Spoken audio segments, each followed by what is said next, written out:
शहर से कुछ फासले पर एक खामोश और पुरसुकून बस्ती में 3 डाकू रहते थे।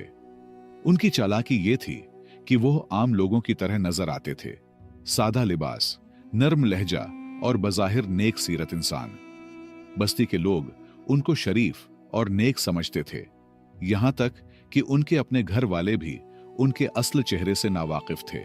मगर हकीकत ये थी कि वो तीनों रात के अंधेरे में दूर दराज इलाकों में चोरी करने निकलते और चोरी मुकम्मल करने के बाद सुबह होने से पहले वापस अपनी बस्ती लौट आते। ये तीनों न सिर्फ चोर थे बल्कि पक्के दोस्त भी थे। उनकी दोस्ती ऐसी थी कि दुख सुख में एक दूसरे का हाथ कभी नहीं छोड़ते थे। कोई मुश्किल आती तो तीनों मिलकर उसका सामना करते। वो एक दूसरे पर भरोसा करते और हर हाल में एक दूसरे के साथ खड़े रहते। उनके दरमियान ऐसी हम आहंगी थी कि जैसे दिल के 3 टुकड़े जो कभी अलग ना हों। एक दिन तीनों दोस्तों ने आपस में बैठकर एक नया मंसूबा बनाया। उन्होंने सुना था कि एक दूर दराज इलाके में बहुत अमीर लोग बसते हैं, जिनके घरों में सोना, चांदी और कीमती चीजें भरी हुई हैं। उनके दिल में लालच जाग उठा। उन्होंने सोचा कि अगर वहां एक भी बड़ा डाका डाला जाए तो एक ही रात में किस्मत बदल सकती है। न फिर छोटी छोटी चोरियां करनी पड़ेंगी, न हर रात का खतरा मोल लेना पड़ेगा। तीनों ने खूब सोच विचार की, मंसूबा बनाया और आखिरकार इस खतरनाक मगर लालच से भरे काम पर आमादा हो गए। अगली सुबह वो अपने घर वालों को यही कहकर निकले कि काम की तलाश में जा रहे हैं और रवाना हो गए उस अमीर शहर की तरफ। यह सफर आसान न था। शहर बहुत दूर और एक दिन का तका देने वाला सफर था, मगर उन्होंने हिम्मत नहीं हारी। जब वो शहर पहुंचे तो उनके चेहरों पर कोई तकन न थी, बल्कि ऐसी मासूमियत और सच्चाई झलक रही थी कि देखने वाला उन पर फौरन भरोसा कर लेता। तीनों दोस्तों ने शहर पहुंचकर एक सराय में क़ियाम किया। वहां बैठकर सादा सा खाना खाया, मगर उनके दिलो दिमाग में तो सिर्फ एक ही ख्याल गर्दिश कर रहा था, आज की रात का वो डाका जो उनकी किस्मत बदल सकता था। खाने के बाद वो खामोशी से बैठे रात के अंधेरे का इंतजार करने लगे। वक्त गुजरता रहा, सूरज गुरूब हुआ और आसमान पर तारीकी छा गई। जब रात गहरी हो गई और सन्नाटा छा गया तो वो तीनों आहिस्ता से उठे और अपने बनाए गए मंसूबे के मुताबिक एक मखसूस घर की तरफ रवाना हुए। उन्होंने पहले ही दिन के वक्त उसे दूर से देखा था। यह एक पुराना मगर अमीराना घर लगता था। उन्होंने खामोशी से उसका इहाता किया, चारों तरफ का जायजा लिया और गौर से सुना कि अंदर कितने लोग हैं। थोड़े इंतजार और जांच पड़ताल के बाद अंदाजा हुआ कि घर में ज्यादा अफराद नहीं हैं और यही वक्त मुनासिब है डाका डालने के लिए। वो आहिस्तगी से दरवाजा खोलकर अंदर दाखिल हो गए। हर कदम पर उनकी नजरें हरकत कर रही थीं। दिल धड़क रहा था, मगर वो पुरएतिमाद थे। वो पैसे, ज़ीवरात और कीमती सामान तलाश करने लगे। कई कमरों की तलाशी के बाद एक कमरे में उन्हें एक बूढ़ी औरत नजर आई जो गहरी नींद सो रही थी। वो काफी उम्र रसीदा लग रही थी और बिल्कुल बेखबर थी कि क्या होने वाला है। चोरों ने आहिस्तगी से बाकी कमरों की तलाशी जारी रखी। आखिरकार एक कमरे में उनकी आंखें चमक उठीं। एक बड़े संदूक में से उन्हें कीमती सामान और अशरफियों से भरा हुआ थैला मिला। सामान नया और कीमती नजर आ रहा था। तीनों की आंखों में खुशी और लालच की चमक उभर आई, जैसे उनकी मेहनत रंग ला चुकी हो। लेकिन उनके साथ क्या होने वाला है, वो इनसे बेखबर अपने डाके में मसरूफ थे।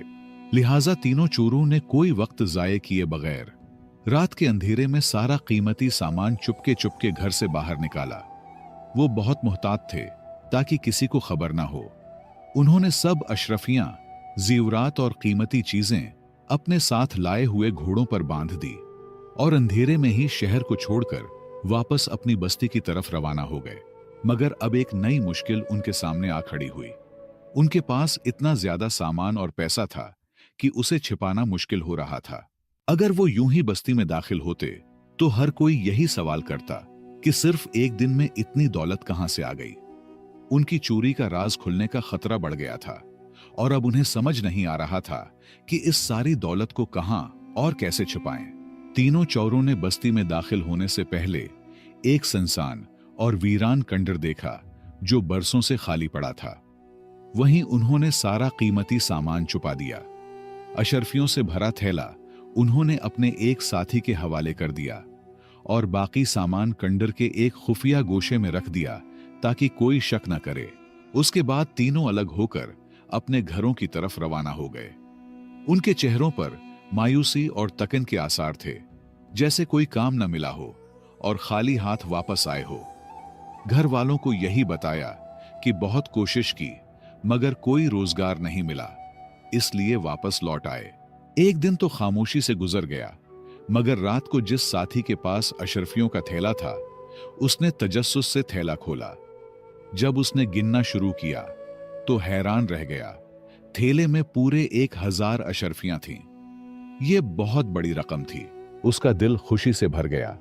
उसने दोबारा अशरफियां गिने और जब थैले को अच्छी तरह देखा तो उसके अंदर से एक खत मिला।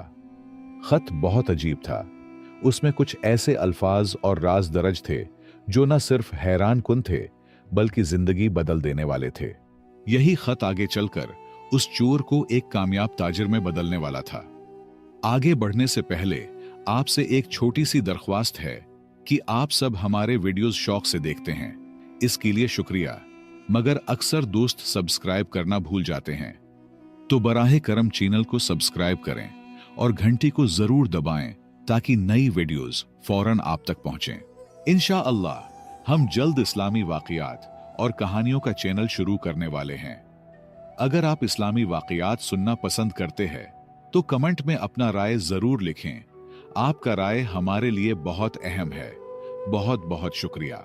लिहाजा जैसे ही उस डाकू ने अशरफियों का थैला खोलकर खत निकाला, उसकी आंखों में एक अजीब सी घबराहट उभर आई। उसने खत पढ़ना शुरू किया और चंद सतरें ही गुजरी थीं कि उसके हाथ कांपने लगे, दिल धक धक करने लगा। खौफ और पशीमानी के आलम में वो जमीन पर बैठ गया। सारा माल, सारी अशरफियां उसकी नजरों से ओझल हो गईं। खत कुछ यूं था, मेरी प्यारी बेटी, पता नहीं तुम अब कहां हो। तुम्हारा बाप भी दुनिया से रुखसत हो चुका है और मैं भी आखिरी सांसें ले रही हूं। मैंने अपनी और तुम्हारे बाप की सारी जमा पूंजी, पैसे और सामान तुम्हारे लिए उस फिला कमरे में रख दिया है। जब भी आओ तो ये तुम्हारा जहेज है हमारे तरफ से। उसे ले लो, शादी करो और खुशी से अपनी जिंदगी गुजारो। तुम्हारी शादी सिर्फ गुर्बत की वजह से टूट गई, ये सोचकर मेरा दिल रोज मरता रहा। इसीलिए मैंने अपना सब कुछ बेचकर तुम्हारे लिए बेहतरीन सामान खरीदा और अशरफियां रख दी। मैं तो मर ही जाऊंगी, लेकिन तुम इस माल और दौलत से अपनी जिंदगी को खुशी से गुजारो। मेरी प्यारी बेटी, गुर्बत बहुत बुरी चीज है, वरना मैं तुम्हारे लिए बहुत कुछ करना चाहती थी। तुम्हारी बदकिस्मत मां। ये खत पढ़कर डाकू की आंखों में निदामत छा गई। अशरफियों का वजन अब उसे बोझ लगने लगा था और दिल में एक अजीब कसक उठने लगी। ये खत पढ़कर डाकू की आंखें आंसुओं से भर आएं। उसका दिल कांप उठा और वो बेइख्तियार रोने लगा। वो देर तक जमीन पर बैठा रहा, अशरफियों से भरे थैले को देखता रहा जैसे वो कोई गुनाह का बोझ हो। उस लम्हे उसे अपनी मां याद आ गई, वो मां जिसने उसे पाल पोस कर बड़ा किया था। उसने सोचा, अगर ये मेरी मां का खत होता, अगर ये मेरी बहन का जहेज होता और कोई डाकू उसे लौट कर ले जाता तो मुझ पर क्या गुजरती। ये ख्याल आते ही उसके दिल में निदामत और पछतावे की आग भर गई। किसी तरह रात का वक्त काटा और जैसे ही सुबह हुई वो सीधा अपने दोस्तों के पास पहुंचा। उसके चेहरे पर परेशानी, शर्मिंदगी और संजीदगी साफ झलक रही थी। उसने अपने साथियों को सारी बात बताई और खत जेब से निकालकर उनके सामने पढ़ दिया। फिर कहने लगा, मैं तो ये अशरफियां और सारा सामान वापस ले जा रहा हूं। ये हमारा नहीं, किसी मां की आखिरी उम्मीद है। दोस्तों की बात सुनकर वो खामोशी से खड़ा रहा, लेकिन उसके दिल में एक तूफान बरपा था। उनमें से एक ने आगे बढ़कर कहा, नहीं, ऐसा बिल्कुल न करो। अगर काजी को पता चल गया कि ये सब तुम्हारे पास था तो तुम्हारा हाथ कट सकता है, और चूंकि ये सामान हम तीनों ने मिलकर लाया था, इसलिए अगर तुम वापस करोगे तो हमारा हिस्सा भी जाये हो जाएगा और हम ये हरगिज बर्दाश्त नहीं करेंगे। दूसरे ने फौरन तायद की, हमें ये सब वापस नहीं करना, किस्मत ने दिया है। अब तुम एक खत के पीछे इतना कीमती सामान और अशरफियां वापस करोगे? तुम्हारा दिमाग तो ठीक है। लेकिन वो शख्स जिसने खत पढ़ा था बड़ी नरमी और सच्चाई से बोला, ठीक है, अगर तुम दोनों का यही फैसला है तो मैं तुम दोनों का हिस्सा अपने जेब से दे दूंगा। काजी की सजा भी अगर मुझ पर आती है तो मैं उसे कबूल कर लूंगा, लेकिन मैं एक मां के आंसू और एक लावारिस बेटी की महरूमी बर्दाश्त नहीं कर सकता। मैं गुनाहगार जरूर हूं, लेकिन बेगैरत और बेहिस नहीं हूं। अगर मैंने ये सामान वापस न किया तो यकीन करो मैं पागल हो जाऊंगा। हर रात ये खत, ये अल्फाज मेरे दिल को चीरते रहेंगे। मुख्तसर ये कि उसने अपने दोनों दोस्तों की रजामंदी या नाराजगी की परवाह किए बगैर सारा सामान दोबारा घोड़े पर रखा, अशरफियों का थैला लिया और तने तन्हा शहर की तरफ रवाना हो गया। पूरा दिन सफर करता रहा। थकावट के बावजूद उसका दिल हल्का महसूस हो रहा था, जैसे वो कोई बड़ा बोझ उतारने जा रहा हो। आखिरकार वो शाम के वक्त उस शहर पहुंचा जहां से ये सब शुरू हुआ था। उसने गलियों में वही पुराना घर तलाश करना शुरू किया। काफी देर तक पूछगछ के बाद उन्होंने घर को ढूंढ ही लिया। उसे यकीन था कि इस घर में बूढ़ी औरत के अलावा कोई नहीं होता, इसलिए वो सीधा अंदर दाखिल हो गया। मगर जैसे ही कदम अंदर रखा, एक कमरे से किसी लड़की के रोने की आवाज सुनाई दी। इसके दिल में खौफ पैदा हुआ कि यह क्या माजरा है। जब वो आहिस्ता आहिस्ता अंदर गया तो देखा कि बूढ़ी औरत अब इस दुनिया में नहीं रही थी। वो इंतकाल कर चुकी थी। कमरे में जो लड़की ज़ारो कतार रो रही थी, उसे देखकर उसने सोचा कि शायद यही वो लड़की है जिसके लिए खत लिखा गया था। लेकिन जांच के बाद पता चला कि यह लड़की बूढ़ी औरत की बेटी नहीं, बल्कि एक पड़ोसन है जो मरने वाली की वाहिद खबरगीर थी। लिहाजा उस डाकू ने खामोशी से सारा सामान एक एक करके उसी कमरे में वापस रखा। अशरफियों का थैला भी वहीं रख दिया, बिल्कुल उसी तरह जैसे मिला था। वो निहायत अदब और नरमी से ये सब कर रहा था, जैसे किसी अमानत को उसके असल मकाम पर लौटा रहा हो। उस दौरान वो पड़ोसन औरत जो रो रही थी, उसे देखकर चौंक गई।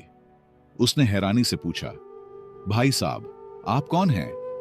डाकू ने मुख्तसर जवाब दिया, मैं उनका बेटा हूं।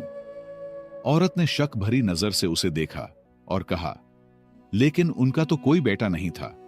उसी औरत की बातें सुनकर डाकू खामोश रहा, कुछ न बोला। उसे सच्चाई जताने की जरूरत न थी।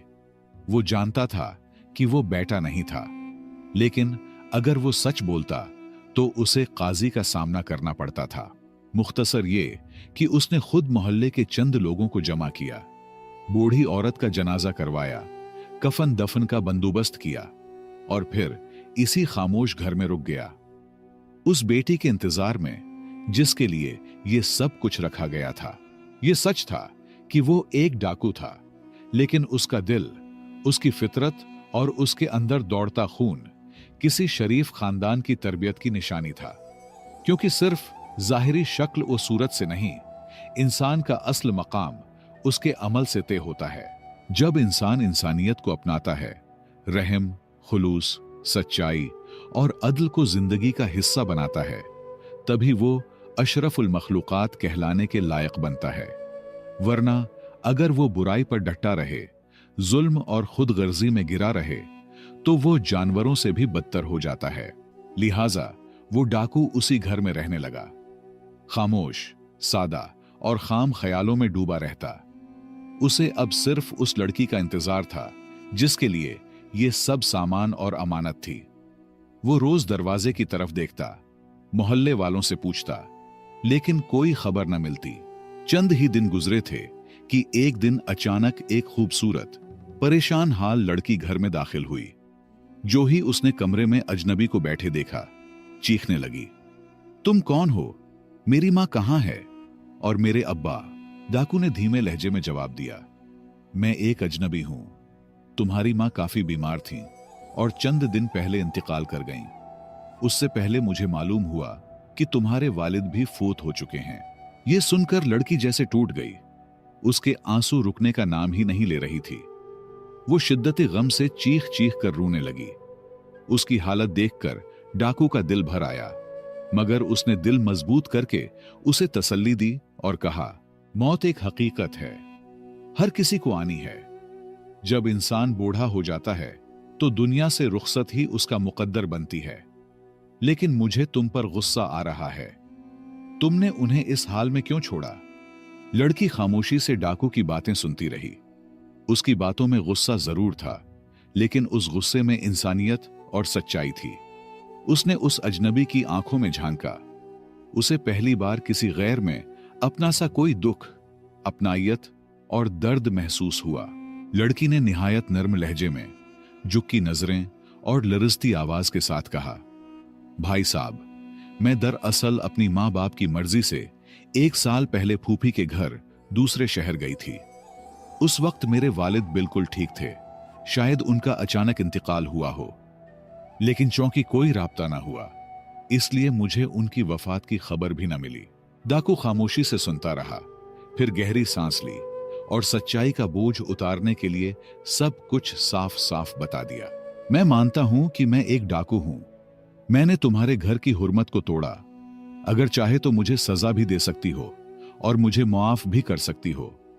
फैसला आपके हाथ में है। लड़की की आंखों से फिर आंसू बह निकले, लेकिन अब उनमें दुख के साथ साथ हमदर्दी, शुक्रगुजारी और एक अजनबी के लिए एक खास लगाव भी शामिल था। उसके दिल में उस डाकू के लिए जगह बनने लगी थी। जब डाकू उठने लगा तो उसने कहा, अब ये घर, ये सामान, सब कुछ तुम्हारा है। मैं चलता हूं। अगर कभी जरूरत हो या मुश्किल वक्त आए तो पुरानी बस्ती में मेरा घर है, मुझे जरूर याद करना। लड़की फौरन बोली, नहीं, आप मुझे अकेला छोड़कर नहीं जा सकते। आपने जिस ईमानदारी और खुलूस से मां की अमानत लौटाई है, वो कोई आम इंसान नहीं कर सकता। अगर आप चाहें तो ये अशरफियां रख लें और यहीं कोई कारोबार शुरू करें। थोड़ा थोड़ा करके घर आते जाते रहें। मुख्तसर ये कि कुछ ही अरसे बाद दोनों का निकाह हो गया, शादी हो गई। अब वो डाकू नहीं रहा था, अब वो एक ईमानदार ताजिर था। कुछ वक्त बाद पुरानी बस्ती से उसके दोनों पुराने दोस्त भी उनके घर आए। उन्होंने भी उसकी बदली हुई जिंदगी देखी, उसकी इज्जत, सुकून और मोहब्बत देखी तो उनके दिल भी पिघल गए। वो भी बदलने का फैसला कर बैठे और हलाल कारोबार में उसके साथ शामिल हो गए। और यूं एक डाकू एक अमीर और कामयाब ताजिर बना, और अपनी ईमानदारी की वजह से उसने वो कुछ पा लिया जो कोई सख्त मेहनत से भी पा नहीं सकता। तो दोस्तों, इस कहानी में हमारे लिए एक बहुत बड़ा सबक छिपा है। पहला और सबसे अहम सबक यह है कि इंसान को हर हाल में इंसानियत को मुकद्दम रखना चाहिए। अगर कहीं ऐसा लगे कि हमारा फायदा किसी और की तकलीफ या मजबूरी पर हो रहा है, तो वहां रुक जाना ही असल गैरत और इंसानियत की पहचान है। दूसरा सबक यह है कि ईमानदारी और दूसरों की मदद का सिला अल्लाह ताला कई गुना बढ़ा कर देता है। जैसे उस डाकू को न सिर्फ वो माल मिला, बल्कि नेक बीवी, अपना घर और इज्जत भरी जिंदगी भी नसीब हुई। साथ ही गुनाह भरी जिंदगी से भी छुटकारा मिला। तीसरा और सबसे बड़ा सबक यह है कि अल्लाह के खौफ और इंसानियत के नाते अगर हम किसी के लिए दवा बने और सच्ची तौबा करके गुनाह छोड़ दें, तो अल्लाह दुनिया वो आखिरत दोनों में हमारी इज्जत बढ़ाता है। इसलिए हमें भी चाहिए कि बुराई का रास्ता छोड़ें, अल्लाह जरूर खैर का रास्ता खोलेगा। मुझे उम्मीद है कि आपने इस कहानी से बहुत कुछ सीखा होगा। अगर आप मजीद ऐसी ही सबक आमूज कहानियां सुनना चाहते हैं, सब्सक्राइब करें और घंटी का बटन जरूर दबाएं, और हो सके तो इस वीडियो को लाइक और शेयर जरूर करें। आपके ताउन का शुक्रिया।